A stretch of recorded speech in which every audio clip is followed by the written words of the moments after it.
So with that, I'm going to ask Pete to talk about some of our great success. Yes, sir. Including Venezuela, you might talk. Absolutely, sir. I think actually your efforts on the reflecting pool are actually a great segue. If you look at Washington and Lincoln, these are two men that faced monumental tasks and stood up in historic fashion and delivered for the American people. And when you step back and look at 47 years of what Iran waged war against us and our people, there's only one man over the course of both presidency who has stood up and said they will never get a nuclear weapon, as Marco said. So whether it was Qasem Soleimani, whether it was scrapping the Obama deal that was going to give them a weapon, whether it was the 12-day war or Operation Midnight Hammer, you created the conditions to ensure the American people and the world are safeguarded from this generational threat.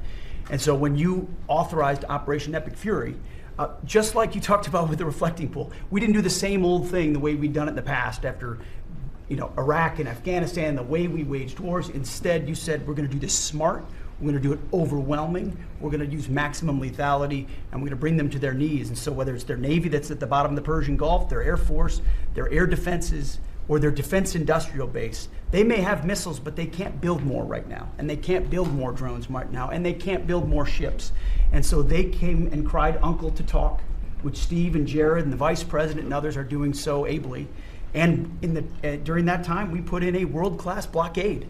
And they haven't been able to bring anything in or anything out from Iranian ports. And we know from the intel that their economy is hurting big time because that is their lifeblood.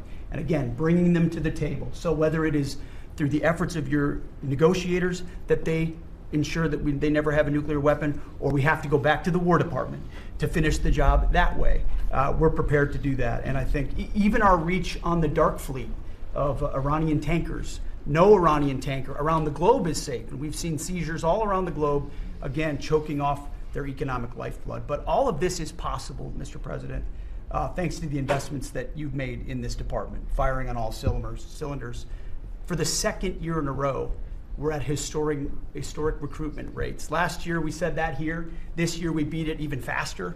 The American people are excited about what you're bringing to our department. Our defense industrial base, $50 billion in private investments because of the meetings you've held.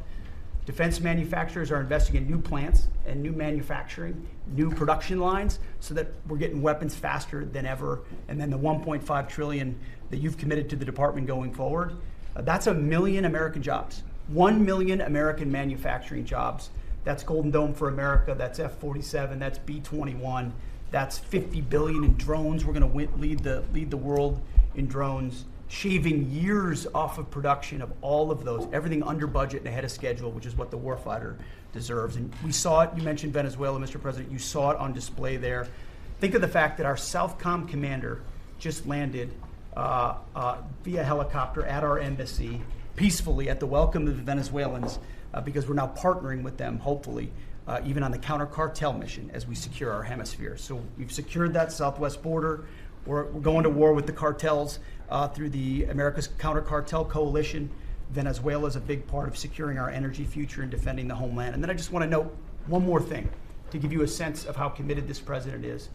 Maybe a year ago, he heard the call of Nigerian Christians who were being targeted and killed by ISIS in Nigeria. And he said, Pete, I want the War Department to focus on ensuring that we do everything we can to protect those Christians. Partnerships like that can take time behind the scenes, but he never wavered on it. And we got the assets there, and over the last month, and there hasn't been much coverage of this, we killed ISIS #2 in Nigeria, who's most responsible for killing Christians and trying to target the U.S. homeland, and have since, because of the intel we gathered, killed hundreds of ISIS members who were targeting and killing Christians in Nigeria, creating a whole new opportunity there. So there's a lot of things we do that the media pays attention to, and a lot of things the president empowers the department to do on behalf of the American people that he deserves great credit for. Thank you. If you like this video, then like, share, and subscribe to Mirror Now.